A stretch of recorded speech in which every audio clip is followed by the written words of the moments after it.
Türkmen politsiyasy Rozgeli Çöliýewiň enatasyna basyş edýär. Ejesi polisiýa bilen töhfetdeşikden soňra keselhanaya ýerleşdirildi. Rozgeli Çöliýewiň kıssasy geçen ýylyň mart aýynda Şeremetyewo howa mendiline gaçatalgy arzasyny almana synanşan 3 hepdeden Russiýadan uradylandan soň meşhurlyk kazandy. Häzirki wagtda aktivist Potsowet ýurtlarynyň birinde.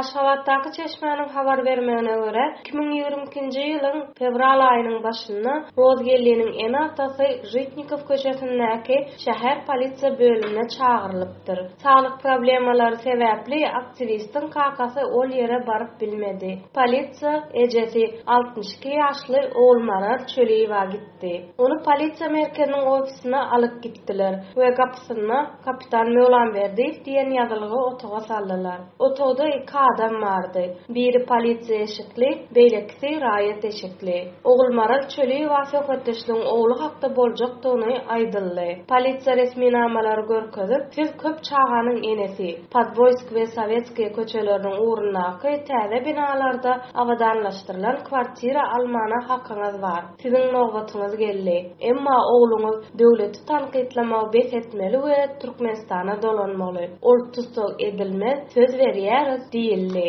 Ogulmaral, bizi öz günümize goýuň. Kwartira üçin nowbatda durmaýarys. Oglum bir zady bozan bolsa, kanuna görä jogap bersin. Uly adam, öz durmuşy bar diýip jogap berdi. Soňra başga bir işgär aktivisti tapyp, onu watanyna gaýtaryp berjekdi hakynda haýbat atyp gyýryp başlady. Basışa çydap bilmeýän Rozgeldiň ejesi huşuny ýitirdi. Tiz kömek çağırly we polisiýa leýtenanty Şabir Muratowyň ýanyna ýaşly aýal keselhana äkidildi.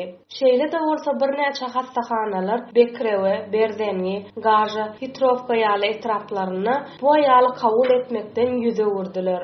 Ahyrynda Saparmurat Niýazow adyndaky hastahana äkidildi we aýaly koronavirus bilen kesellendigi aýdylýar. Uzak wagtlap hiç kim onuň ýanyna baryp bilmedi. Ogulmaralyň ýagdaýy erwetleşdi. Lukmançylyk kömegi diňe garnaşlaryň gatışmagyndan soňra berildi. Bir näçe günden soň keselhanadan çykaryldy. 2020-nji ýylda Rozgeldiň YouTube videolary sebäpli kakasyny işden aýyrmak we kwartirasyny konfiskasiýa etmek howpy awanýardy.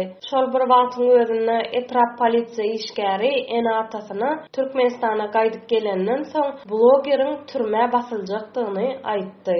Çöliýewiň maşgalasyna ýakyn bir çeşmenin habar bermegine görä, indi polisiýa aktivisti dini ekstremizm aýyplamalary bilen jenaýet jogapkärçiligine çekmek mümkinçiligine seredýär.